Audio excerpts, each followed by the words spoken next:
جیسے ہی حضرت عمر پر حملہ کیا گیا، حضرت عمر زمین پر گر گئے اور ان پر حملہ کرنے والا فیروز مسجد سے بھاگنے لگا، لیکن جیسے ہی مسلمانوں نے اسے پکڑ لیا، فیروز نے اسی خنجر سے اپنا گلا کاٹ دیا، جس کے بعد مسلمان حضرت عمر کو اٹھا کر ان کے گھر لے کر آئے، لیکن گھر پہنچتے ہی جب انہیں کھجور کا پانی اور دودھ پلایا گیا تو وہ ان کے معدے میں جانے کے بجائے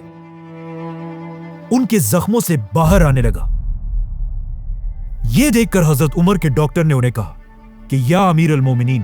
اللہ کو یاد کریں، کیونکہ اب آپ کا زندہ رہنا امپاسبل ہے۔ اب جب حضرت عمر نے اپنے ہی موت کی خبر سنی تو وہ اس سوچ میں پڑ گئے کہ مسلمانوں کی اس خلافت، جو دنیا کی سب سے بڑی سپر پاور تھی، کا نیا خلیفہ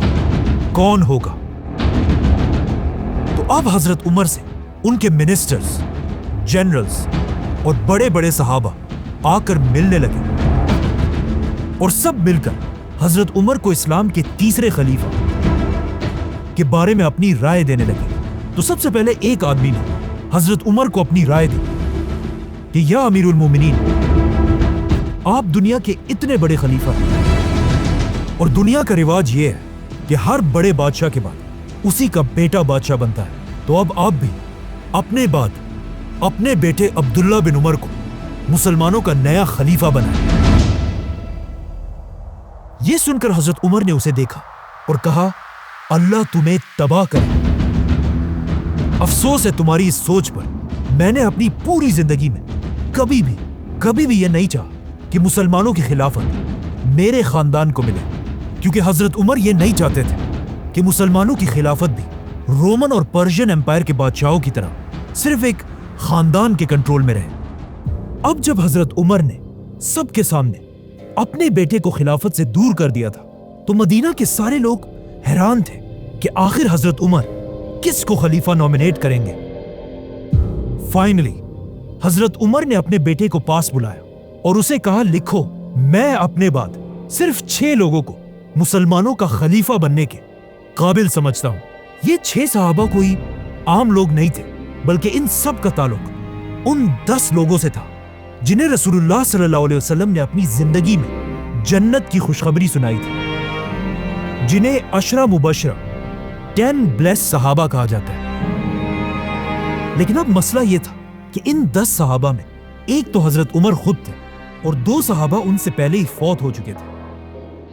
اور 7 صحابہ ایسے تھے جو اب بھی زندہ تھے۔ تو حضرت عمر نے ان 7 صحابہ میں سے 6 کو خلافت کے لیے نومینیٹ کیا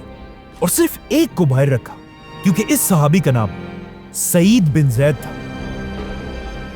اور یہ حضرت عمر کے کزن اور انہی کے قبیلے سے تھا۔ مطلب حضرت عمر اگین یہ نہیں چاہتے تھے کہ خلافت کسی ایک خاندان کے کنٹرول میں آئے، چاہے وہ خاندان ان کا اپنا ہی کیوں نہ ہو۔ ساتھ ہی حضرت عمر نے یہ آرڈر بھی دیا کہ میرے بیٹے عبداللہ بن عمر کو بھی خلافت کے اس فیصلے میں شامل کیا جائے، لیکن اسے مسلمانوں کا خلیفہ بننے کی اجازت نہیں۔ حضرت عمر نے وفات سے پہلے مسلمانوں کو کلیئر آرڈرز دیے تھے کہ مجھے دفنانے کے فوراً بعد ان 6 صحابہ کو مدینہ کے ایک گھر میں بند کر دیا جائے تاکہ یہ خلیفہ کا فیصلہ کر سکے، جس کے بعد ان کے پاس صرف 3 دن کا ٹائم ہوگا کہ یہ لوگ آپس میں ڈیسائیڈ کر کے کسی ایک کو مسلمانوں کا تیسرا خلیفہ بنائیں، اور ساتھ ہی 50 لوگوں کو تلواروں کے ساتھ اس گھر کے باہر ان کی حفاظت کے لیے کھڑا کیا جائے۔ ایسا حضرت عمر نے اس لیے بھی کیا کہ ان 6 لوگوں میں سے کوئی بھی خلیفہ کے اس الیکشن کے دوران اپنے قبیلے کے لوگوں سے نہ مل سکے، تاکہ وہ ان کے ذہنوں میں ادھر ادھر کی باتیں نہ ڈالیں اور یہ خود اپنی مرضی سے فیصلہ کریں۔ اور پھر حضرت عمر نے اپنا آخری حکم دیا کہ جب یہ 6 صحابہ کسی ایک کو خلیفہ بنا دیں، اس کے بعد ہر آدمی کو یہ فیصلہ ماننا ہوگا، اور جو نہ مانے اس کا سر کاٹ دیا جائے۔ اس طرح حضرت عمر نے مسلمانوں کی تاریخ کے پہلے الیکشنز کا سسٹم بنایا، اور صرف مسلمانوں کے نہیں بلکہ یہ دنیا کے سب سے پہلے الیکشنز میں سے ایک تھا۔ تو اب یہ سب کرنے کے بعد حضرت عمر نے آنے والے نئے خلیفہ کو اپنی آخری ایڈوائس دی۔ اے مسلمانوں کے نئے خلیفہ، ہمیشہ اللہ سے ڈرتے رہنا، مہاجرین اور انصار کا خاص خیال رکھنا، تمہاری خلافت میں رہنے والے نان مسلمز کی ایسی حفاظت کرنا جیسے تم اپنے مسلمان بھائیوں کی کرتے ہو، اور یاد رکھنا کبھی بھی اپنے خاندان کے لوگوں کو مسلمانوں کی گردنوں پر سوار مت کرنا۔ ناؤ جیسے ہی حضرت عمر کو دفنایا گیا، یہ 6 صحابہ مدینہ کے ایک گھر میں جمع ہوئے اور حضرت عمر کے آرڈرز کے مطابق اسلام کے تیسرے خلیفہ کا فیصلہ کرنے لگے۔ اب اگر ان 6 صحابہ کی لائفز کو غور سے دیکھا جائے تو ان میں سے 3 صحابہ ایسے تھے جو حضرت عمر کے دور میں فوجی جنرلز تھے، اور باقی 3 ایسے تھے جو سویلینز تھے۔ تو جیسے ہی ووٹنگ شروع ہوئی، ان 3 فوجی صحابہ نے اپنے آپ کو خلافت کی ریس سے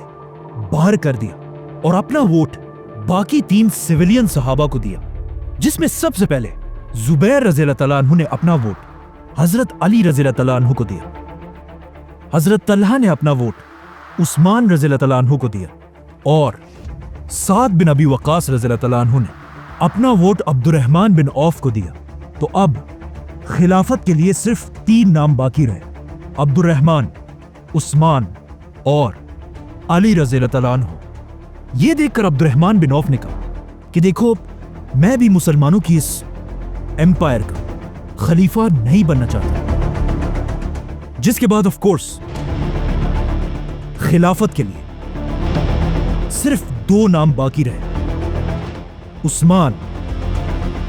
اور علی۔ اس وقت عثمان رضی اللہ تعالیٰ عنہ کی ایج آلموسٹ 70 سال تھی، جس کے مقابلے میں حضرت علی کی ایج صرف اور صرف 45 ایئرز تھی۔ مطلب حضرت عثمان حضرت علی سے تقریباً 25 سال بڑے تھے، اور ان دونوں میں مسلمانوں کا خلیفہ کون ہوگا، یہ فیصلہ حضرت عبد الرحمن بن عوف نے کرنا تھا، کیونکہ انہوں نے ابھی تک اپنا ووٹ کسی کو نہیں دیا تھا۔ اب جب مسلمانوں کا نیا خلیفہ چوز کرنے کی ساری طاقت عبد الرحمن بن عوف کے ہاتھ میں تھی، جو ایک بہت بڑی ذمہ داری تھی، تو اب اس کا فیصلہ کرنے سے پہلے عبد الرحمن بن عوف رضی اللہ تعالیٰ عنہ مدینہ کے بڑے بڑے صحابہ کے پاس گئے اور ان سے ان کی رائے پوچھی، جس کے بعد وہ مسلمانوں کی فوج کے کمانڈرز کے پاس گئے، ان کی بھی رائے لی، اور خلیفہ کے اس ڈیسیژن میں عبد الرحمن بن عوف نے مدینہ کے عورتوں سے بھی مشورہ کیا۔ اسی طرح عبد الرحمن بن عوف مدینہ کے یوتھ اور ایون غلاموں کے پاس بھی گئے کہ اسلام کا نیا خلیفہ کس کو ہونا چاہیے۔ تو اب ان سب لوگوں سے ملنے کے بعد عبد الرحمن بن عوف کو یہ بات کنفرم ہو چکی تھی کہ پورے عرب میں حضرت عثمان اور علی رضی اللہ تعالیٰ عنہ سے زیادہ کوئی بھی خلافت کا حقدار نہیں ہے۔ لیکن ان سب لوگوں سے بات کرنے کے بعد عبد الرحمن بن عوف نے نوٹ کیا کہ عرب کی عوام میں حضرت عثمان کی پاپولیرٹی حضرت علی سے تھوڑی سی زیادہ ہے، اور ایسا اس لیے تھا کیونکہ حضرت عثمان ایک صحابی ہونے کے ساتھ ساتھ اس خلافت کے سب سے امیر آدمی بھی تھے، اور مسلمانوں کی اس پوری خلافت میں اپنی جنراسٹی اور سخاوت کی وجہ سے مشہور تھے، جس کی وجہ سے عرب کے عام لوگ حضرت عثمان کو بہت پسند کیا کرتے تھے۔ اس کے علاوہ ایک پوائنٹ یہ بھی تھا کہ اب تک حضرت عمر اپنے 10 سال کی خلافت میں ایک بہت ہی سخت خلیفہ تھے، اور انہوں نے اپنے 10 سالوں میں بہت ہی سٹرکٹ رولز بنائے تھے۔ لیکن حضرت عثمان کے بارے میں یہ مشہور تھا کہ یہ حضرت عمر سے بالکل اپوزٹ ایک بہت ہی نرم دل انسان ہے، اور حضرت علی کے بارے میں سب کو پتا تھا کہ وہ بھی حضرت عمر کی طرح ایک سخت خلیفہ بنے گا۔ یہ دیکھ کر حضرت عبد الرحمن بن عوف عثمان رضی اللہ تعالیٰ عنہ کے پاس گئے اور ان سے پوچھا کہ تمہارا کیا خیال ہے، اگر تم میری جگہ ہوتے تو کس کو خلیفہ بناتے؟ جس پر حضرت عثمان نے کہا کہ میں علی رضی اللہ تعالیٰ عنہ کو مسلمانوں کا خلیفہ بناتا۔